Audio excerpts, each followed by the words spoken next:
अस्सलामु अलैकुम रहमतुल्लाहि व बरकातहू। आज हम देखते हैं सुल्तान दिल्ली सल्तनत की जो है बुनियाद डालने वाले कौन है। कुतुबुद्दीन ऐबक है। कुतुबुद्दीन ऐबक ने 1206 ईस्वी में जो है दिल्ली सल्तनत की जो है बुनियाद डाले। 1206 ईस्वी से 1226 ईस्वी को जो है इस दौर को जो है क्या कहते हैं, दिल्ली सल्तनत का नाम दिया जाता है इस दौर को। ओके। और इसी तरह अहद वस्ता में जो हिंदुस्तान पर जो है अरब और तुर्की के हमलों मुसलसिल हुआ करते थे। इनकी कामयाबियों ने यहाँ के मतलब हिंदुस्तान के समाजी सकाफती सियासी तब्दीलियों को जो है राह हमवार की थी। इसी दौरान जो है कुतुबुद्दीन ऐबक ने 1206 ईस्वी में जो है दिल्ली सल्तनत की बुनियाद डाले। और जो है ये हिंदुस्तान में जो है तुर्की हुकूमत की बुनियाद डालने वाले इन्हों ही कुतुबुद्दीन ऐबक ही है। ओके। हिंदुस्तान में तुर्की हुकूमत की बुनियाद डालने वाले कुतुबुद्दीन ऐबक ही है। इसी दौरान जो है कुतुबुद्दीन ऐबक ने जैसे कि आपको पता है कुतुब मीनार की पहली मंजिल को बनाने वाले, कुतुब मीनार जो है 5 मंजिला इमारत पर मुश्तमिल है। ओके। इसकी पहली मंजिल बनाने वाले कुतुबुद्दीन ऐबक ही है। और बाकी इमारत कौन बनाए? इल्तुतमिश कौन है? ये कुतुबुद्दीन ऐबक के जो है दामाद है। वो जो है इल्तुतमिश को अपने ग़ुलाम के तौर पर भी ख़रीद लिया था और बाद में जो है अपने बेटे से शादी करके वो दामाद बना लिए थे। तो इल्तुतमिश ने 1229 में जो है कुतुब मीनार की तकमील को जो है मुकम्मल करवाया था। और इसी तरह जो है कुतुबुद्दीन ऐबक जो है मोहम्मद गौरी के जो है ग़ुलाम थे। ओके। ग़ुलाम के तौर पर ख़रीद लिए थे। कौन? मोहम्मद गौरी ने। मोहम्मद गौरी के इंतकाल के बाद जो है हिंदुस्तानी फतूहात में से इसके सिपह सालार, किसके सिपह सालार? मोहम्मद गौरी के सिपह सालार के तौर पर जो है कुतुबुद्दीन ऐबक ने ख़ानदान ग़ुलामा की बुनियाद डाली। ख़ानदान ग़ुलामा की बुनियाद डालने वाले कौन हैं? कुतुबुद्दीन ऐबक है। ये ख़ानदान ग़ुलामा की बुनियाद 5 सल्तनतें वजूद में आई। ग़ुलामा सल्तनत और जो है खिलजी सल्तनत, तुगलक सल्तनत, सैयद सल्तनत, लोधी सल्तनत। ये नहीं पढ़ाई में आगे पढ़ाने की कोशिश करूँगी इंशाल्लाह। तो कुतुबुद्दीन ऐबक ने अपनी खुद मुख्तारी का जो है बादशाहत का ऐलान किया था। उन्होंने एक बहादुर सिपह सालार थे। ओके। इनके पास बहुत जो है सिपाही के कारनामे, इनके पास बहुत सारी जो है सलाहियतें मौजूद थी, जिसकी वजह से ने मोहम्मद गौरी ने इन्हें कुछ इलाका वायसराय के तौर पर मुकर्रर किया था। और जो है कुतुबुद्दीन ऐबक को जो है तारीख़ में एक अदल व फरमा और रवा के तौर पर जो है याद किया जाता है। और जो है कुतुबुद्दीन ऐबक को जो है चौगान खेलने के दौरान जो है 1210 ईस्वी में 1210 ईस्वी में जो है घोड़े से गिर कर जो है इनकी मौत वाक़ई हो गई। ओके। और इसी तरह देखते हैं मोहम्मद बिन क़ासिम। मोहम्मद बिन क़ासिम कौन है? ये मोहम्मद बिन क़ासिम जो है मुस्लिम सिपह सालार जो है 712 ईस्वी में जो है सिंध पर चढ़ाई की थी। सिंध पर कौन चढ़ाई की थी, कौन हमले किए थे? सबसे पहले मुस्लिम में बोले तो मोहम्मद बिन क़ासिम 712 ईस्वी में सिंध पर जो है चढ़ाई की थी, यानी राजा देहरा को जो है शिकस्त दी थी। और जो है मुल्तान तक जो है कब्ज़ा किया था, सल्तनत को वसअत दी थी, मुल्तान पर कब्ज़ा किया था। और जो है मोहम्मद बिन क़ासिम को जो है खलीफा के तौर पर जो है जानिब से मोहम्मद बिन क़ासिम को जो अपने कंट्री को बुला लिया गया था। इसी दौरान जो है जैसे महमूद गज़नवी सल्तनत, ये महमूद गज़नवी सल्तनत जो है, महमूद गज़नवी सल्तनत से बताने से पहले मैं आपको और मोहम्मद कुतुबुद्दीन ऐबक के बारे में बताने की कोशिश करूँगी। जैसे कि कुतुबुद्दीन ऐबक ने दिल्ली और अजमेर में मस्जिदें भी तामीर करवाई थी। एक मस्जिद का नाम क्या है? क़ुव्वतुल इस्लाम मस्जिद, जो है कुतुबुद्दीन ऐबक ने ही सबसे पुरानी मस्जिद कुतुबुद्दीन ऐबक ने ही तामीर करवाई थी। उस मस्जिद का नाम क्या है? क़ुव्वतुल इस्लाम मस्जिद। ओके। अब देखते हैं महमूद गज़नवी। महमूद गज़नवी ये जो सल्तनत कहाँ से निकली है? ये आम तौर पर यमनी ख़ानदान को ही गज़नवी ख़ानदान कहा जाता है। यमनी ख़ानदान को जो है गज़नवी ख़ानदान कहा जाता है। ओके। अब इसके बारे में थोड़ा बहुत देख लेते हैं। ये इनका ताल्लुक़, यानी महमूद गज़नवी का ताल्लुक़ जो है ईरानी हुक्मरानों की नस्ल से था। कौन सी नस्ल से था? ईरानी हुक्मरानों की नस्ल से था गज़नवी सल्तनत के लोगों का। इसी तरह जो है अल्तबगीन कौन है? ये अल्तबगीन जो है गजनवी ख़ानदान की आज़ाद रियासत की बुनियाद डालने वाले कौन है? अल्तबगीन है। कब डाले? 962 ईस्वी में डाले। ओके, आज़ाद रियासत की बुनियाद डालने वाले अल्तबगीन हैं। और इसके बाद जो है देखते हैं दूसरा, और जो है अल्तबगीन का जो है सदर मुकाम बुनियाद डाले, और जो है इसका ख़ानदान का यानी सदर मुकाम कौन सा था? गजनी था। ओके, इसके बाद जो है अल्तबगीन के इंतकाल के बाद जो है इसके जानशीन कौन बने? सुबक्तगीन बने, उनके बेटे।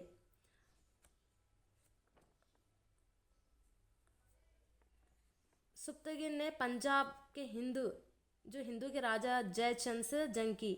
जयचंद को जो शिकस्त खाने के बाद जो है इन्होंने काबुल के अतराफ का इलाका जो है सुबक्तगीन के हवाले करना पड़ा। और जो है कौन थे सुबक्तगीन? राजा जयचंद से जंग की, जो पंजाब के हिंदू राजा थे उस दौर में। और इसी तरह देखते हैं हम आगे। मैं जो बोल रही हूँ आप अच्छे से लिख लीजिएगा। ओके, मैं ऐसे ही नहीं बोल रही हूँ, जो बोल रही हूँ बहुत इंपॉर्टेंट है। सुबक्तगीन के बाद जो है इंतकाल होने के बाद इनके बेटे महमूद गजनवी, जिसका नाम है, उन्होंने जानशीन संभाला। ये महमूद गजनवी इन्हीं का नाम है। सुल्तान महमूद गजनवी जो है, इनके बारे में थोड़ा बहुत देख लेते हैं। सुल्तान महमूद गजनवी जो है 998 से जो है 1030 तक जो है सल्तनत इन्हों का दौर है। महमूद की पैदाइश, जैसे मोहम्मद गजनवी की पैदाइश जो है 971 ईस्वी में हुई। लड़कपन के ज़माने से ही इनमें जो है सिपाहाना सलाहियत थी, यानी एक बहादुर थे वो। और जो है अपने भाई इस्माइल से जो है, इनके भाई का नाम क्या है? इस्माइल है। मुख्तसर से जो है जद्दोजहद के बाद अपने वालिद का जो है तख्त हासिल करने में कामयाब हो गए। और जो है इन्होंने क्या किया था? चंद सालों में अपनी शुमाली सरहदों को जो मुस्तक़िम किया, और जो वहाँ का सामान सल्तनत को जो है तबाह व बर्बाद कर दिया था। अपनी सल्तनत को मारवे तक वसात दी थी। और जो है इन खुलफे की जानिब से सुल्तान की हैसियत से इनको जो है तस्लीम किया गया। किसको तस्लीम किया गया? महमूद गजनवी को जो है सुल्तान का लक़ब दिया गया था। सुल्तान किसके तौर पर? खुलफे की जानिब से इनको जो है सुल्तान की हैसियत से जो है तस्लीम किया गया था। और यमनुद्दौला, ये क्या है? यमनुद्दौला जो है खिताब दिया गया था उनको। यमनुद्दौला किसका खिताब है? आपको एग्जाम से पूछा जाता है तो महमूद गजनवी का जो है खिताब है। ओके, और जो अपनी सल्तनत के मामला तय करने के बाद जो महमूद गजनवी ने हिंदुस्तान की जानिब जो मुतवज्जा हासिल किया। जैसे मोहम्मद गजनवी जो है हिंदुस्तान पर कितने बार हमले किए? 17 बार हमले किए। ओके, उनका जो हमले का बुनियादी मकसद क्या था? फर्स्ट था माशी, यहाँ की हिंदुस्तान की जो है माशियात को जो लेकर चले जाना। और दूसरा मकसद था क्या था? मज़हब को जो है फैलाना था। ओके, अब देखते हैं हिंदुस्तान पर जो है हर साल हमला करते रहे कौन? मोहम्मद गजनवी ने। और इसी तरह जो है इन्होंने जुमला 17 बार हमले किए। 1000 से जो है 1000 ईस्वी से 1026 ईस्वी के दौरान ने 17 बार हमले किए थे इन्होंने। कौन? मोहम्मद गजनवी ने। जुमला जो है कितने कहाँ हुए, कौन कौन से राज्य से हुए हमले, देखते हैं एक एक करके। 1001 में हिंदुस्तान की सरहद उबूर करके जो है इन्होंने हिंदुस्तान के सरहद उबूर करने के बाद दूसरे ही साल भंडारा के राजा जयपाल को जो है शिकस्त दी। कब?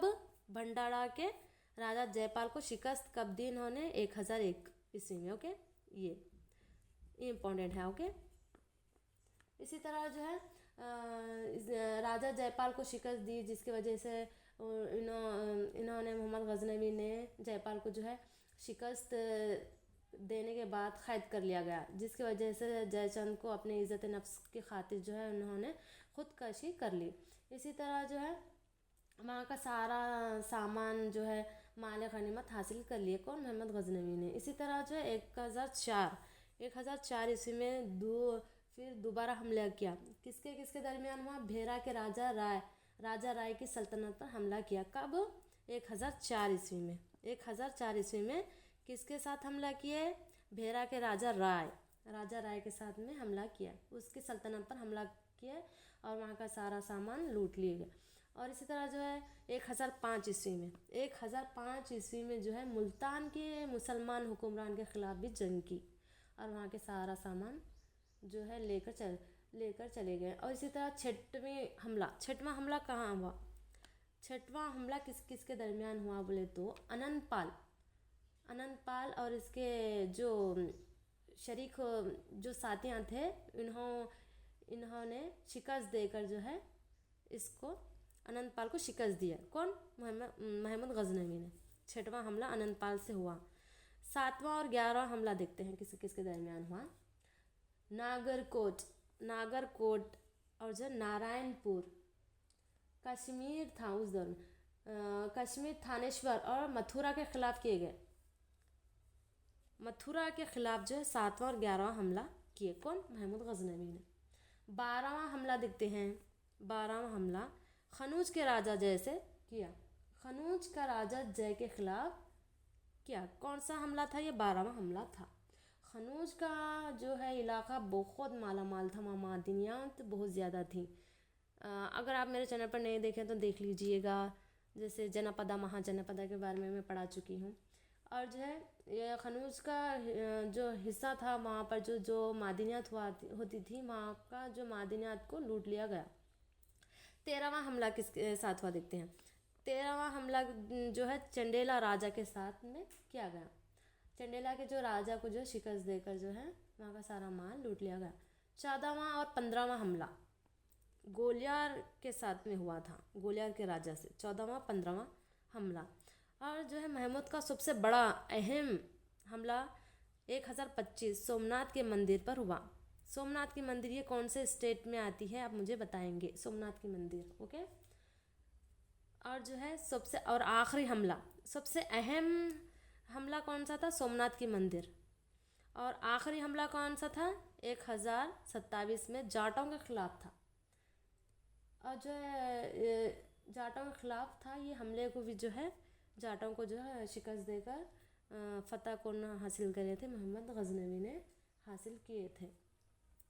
इसी तरह जो है बरे सग़ीर हिंद के बारे में कौन सी बुक हमें बताती है? तफसीलात। अरबी ज़ुबान में जो है तहरीर करदा तसनीफ़ थी। ये किताब का नाम क्या है? किताबुल हिंद। इसको लिखने वाले कौन है? अलबरूनी। कौन सी ज़ुबान में थी किताबुल हिंद? किताब ज़ुबान जो है अरबी ज़ुबान में थी। इसको लिखने वाले कौन थे? अलबरूनी थे, ओके। अबू जो है अलबरूनी फ़ाजिल शख्स थे, वो बहुत आलिम व दीन थे। सोमनाथ मंदिर कहाँ पे आती है आप मुझे कमेंट्स में बताएंगे, ओके। और इसी तरह जो है महमूद गजनवी के जो हमले थे वो हिंदुस्तान को जो है फ़तह हासिल करना नहीं चाहता था, यानी हिंदुस्तान पर जो है वो हुकूमत नहीं करना चाहता था। इसका एक अहम मकसद था हिंदुस्तान की दौलत को जो है हासिल करना था। और जो है इसके सल्तनत बहुत वसी नहीं थी, पंजाब तक ही महदूद थी, ओके। और जो आखिरकार जो मथुरा और खनूज का इलाके को जो है वो लूट लेकर चले गया था। और जो मोहम्मद गौरी की सल्तनत, खिलजी सल्तनत, लोधी सल्तनत और जो है लोधी सल्तनत के बारे में मैं आगे पढ़ाने की कोशिश करूँगी। उम्मीद करती हूँ आप लोगों को समझ आया होगा। और मुझे कमेंट्स में बताएं कि आप कौन से एग्ज़ाम्स की तैयारी कर रहे हैं। ये सारे नोट्स आप लिख लीजिएगा, ऐसे ही नहीं करेंगे मैं, सारे नोट्स को लिख लीजिएगा आप आसानी से। और जो समझ नहीं आया आप मुझे कमेंट्स में बताइए, पूछिएगा, ओके।